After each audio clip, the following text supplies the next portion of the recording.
Hello, jour 18, qu'est-ce qu'on fera en cuisine aujourd'hui? Le dimanche, généralement, on a la flemme. Donc pour cela, je te propose de faire une recette de bouillon de queue de bœuf. La viande que j'utiliserai ici, c'est une viande boucanier. J'utiliserai ici les épices composées pour un bouillon de la marque Saveur Jumboa. J'espère que cette recette te plaira. J'espère que tu es déjà abonné à ma chaîne. Si ce n'est pas le cas, je t'invite à le faire et à cliquer sur la cloche de notification. En cuisine! Pour notre recette, nous aurons besoin d'1,5 kg de queue de bœuf boucané, de 3 oignons, de l'ail, une demi-branche de poireau, une demi-branche de céleri, une tomate à 2 tomates, des épices saveur jumboa.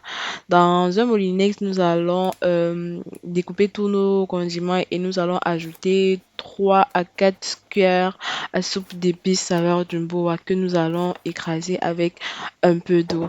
Une fois que cela est prêt, nous allons disposer dans notre marmite notre viande avec les épices, avec les condiments que nous avons fait. Puis nous allons ajouter de l'eau de telle en sorte que l'eau soit à un peu au-dessus de notre viande. Vous n'êtes pas obligé de saler maintenant. En tout cas, moi, je ne l'ai pas fait parce que la viande boucanée, elle est salée au préalable.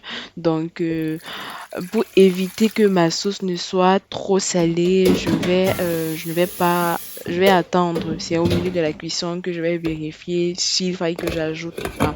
Ensuite, je vais ajouter 2-3 feuilles de laurier, puis je vais laisser mijoter pendant environ 30 minutes, le temps que la viande puisse cuire. Donc pendant ce temps, je vais apprêter mes bananes plantains. Franchement, comme je vous ai dit, le dimanche, généralement, on a la flemme. Du coup, moi, je vais préparer mes bananes comme ceci. Donc, je vais couper des bouts et je vais prendre, puis je vais laisser porter à ébullition le temps que la sauce cuise.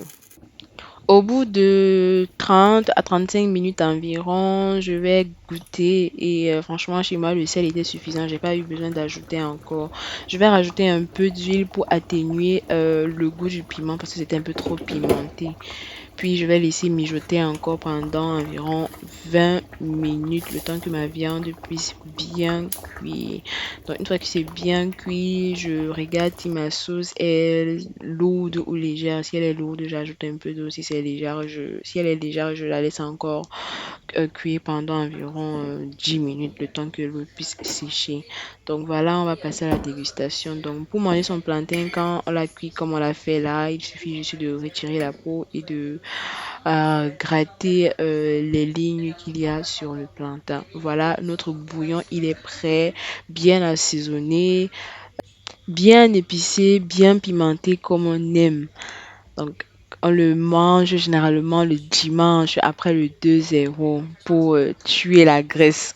Je sais même pas si ça tue vraiment la graisse, mais bon, comme c'est chaud là, ça fait du bien au corps. Surtout pendant cette période de froid aussi. Franchement, il est vraiment fort ici. Franchement, les bouillons, c'est la chose à tester. Mais si vous ne testez pas au moins une recette de bouillon que j'ai présentée ici, là, c'est que vraiment, vous ne vous aimez pas. Vous ne vous aimez pas. On vous donne les secrets comme ça, là, vous ne voulez pas prendre. Donc, on va manger, hein, on va pas laisser notre repas se refroidir. La viande, elle est bien cuite, comme je l'ai dit, et franchement, le combo bouillon plantain, c'est la mort mortuaire. C'est trop, trop, trop, trop bon. Testez cette recette et pour vous procurer les épices saveur Jumboa, je vous mettrai le lien d'achat dans la description ainsi que mon code promo. J'espère que vous allez tester cette recette à la maison. C'était tout pour la vidéo d'aujourd'hui. Tendrement, la Benji.